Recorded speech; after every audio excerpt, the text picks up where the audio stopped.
is, although it's like the 5th day of season, as I was focusing first on helping Adam get his bighorn sheep in southern Idaho, and then I wanted to get some redemption on a wolf, and I did.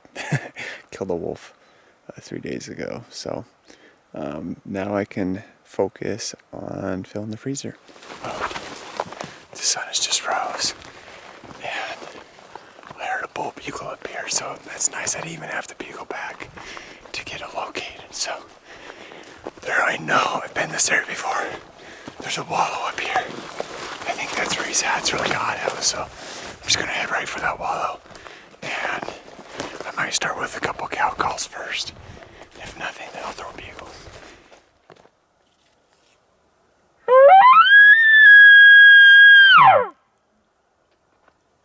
Immediately after my bugle, I heard hooves, and before I could even get an arrow knocked, 2 bulls showed up at 45 yards, the bigger ones on the left.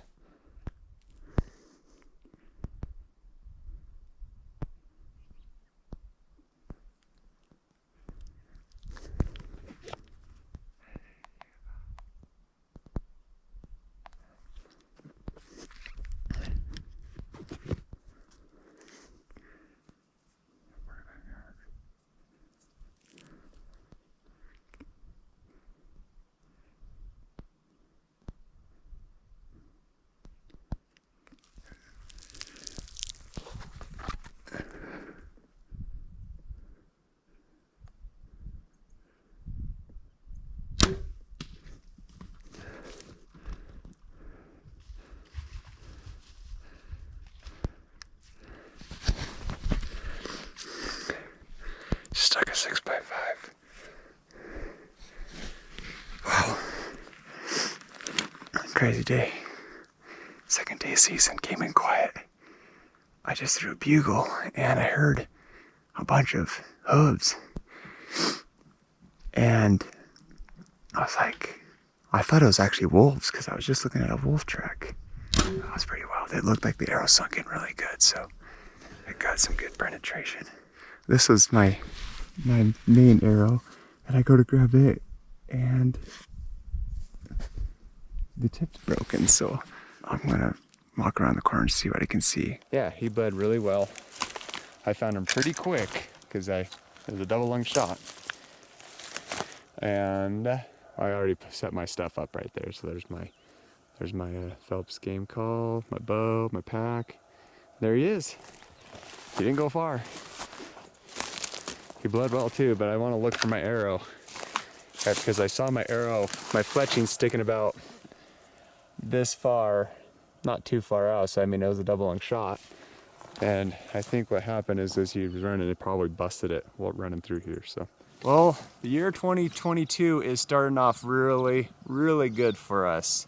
Adam, last Monday, shot a bighorn sheep, a really big bighorn sheep. On Friday, I killed the wolf, a big male, white male, and then today is Tuesday, and I shot this.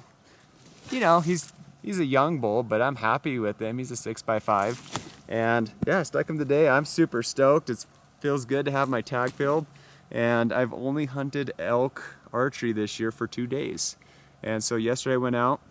Now that I got my wolf tag filled, I was like, okay, now I can, you know, I've done my predator management. Now I can focus on filling the freezer. And yesterday I went out, tried bugling. Sorry, the bugs are just horrible. It's been pretty warm. As you can see, it's a little hazy here. There's actually a fire not that far away, so that's causing the haze. I get to a little drainage, I throw a bugle, and then move on to the next one. I was seeing tons of elk tracks. I'm like, where are the elk? I'm seeing a lot of elk tracks.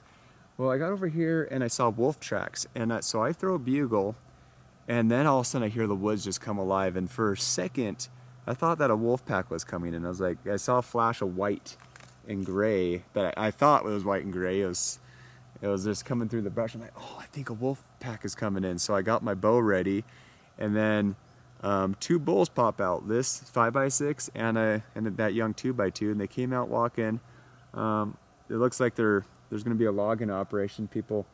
Looks like the loggers have moved in and stuff, and they're just walking that old logging road, and they started walking toward me. Well, I'm sitting there I knock an arrow, and I'm like, well, if that one's a 6-point, he's going down. He turns, and I see that 6-point side right there. I was like, oh yeah, he's going down. So he turns broadside, and I put an arrow in him 45 yards, and he didn't go far. He probably went about a solid 50 yards and piled up. So super happy and super grateful. And you know, some people ask, like, well, if you're managing wolves, shooting wolves and stuff, then why are you shooting elk? Because you're saying you're protecting the elk.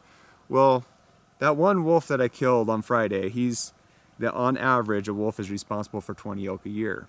And so I can, after saving, for me, I feel like I need to do my part in predator management, and then I deserve an elk. That's kind of my own logic. And so I killed a wolf. I'm like, all right, I pretty much gave myself a 20-year supply of elk right there by killing that one wolf. And so I'm solo, so I'm gonna have to work up this elk solo, debone it, and I'll just yo-yo trips to the pickup. Like I said, I'm not far. I mean, if I had more people, I'd have this thing packed out by 10:30, 11 o'clock, but me being solo, it might be a little past lunch. Solo sucks sometimes. Just gotta allow a little bit of blood to get in there.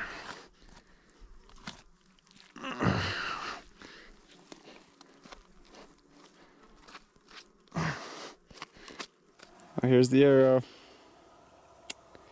It has a wax coating, so that when you pull the arrow out, the blood just beads right off it.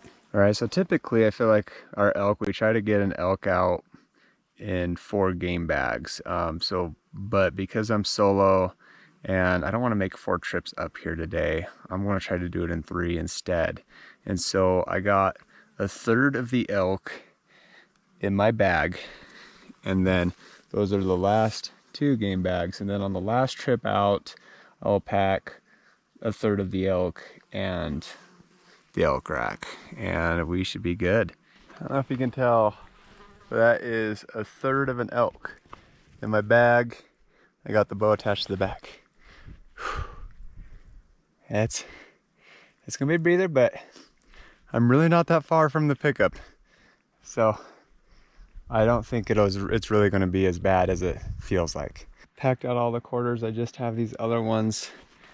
I just put these other ones in the woods here in the cool shade, as that kept on yo-yoing. So that's a third of an elk there. That's a big game bag. That's a third of the elk there.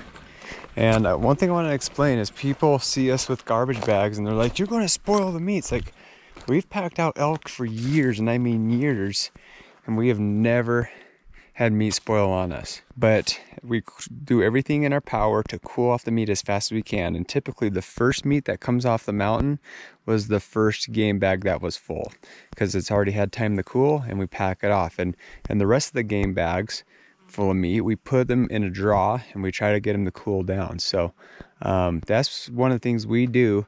We've had a lot of people hate on us using garbage bags, and I promise you, we've never ever let meat spoil. But it keeps everything clean, keeps your bag clean, keeps you clean, and you don't have to wash your bag after every time you kill something. And we kill a lot of stuff, so I don't want to wash my bag 20, 30 times a year. Loaded up, time to go home.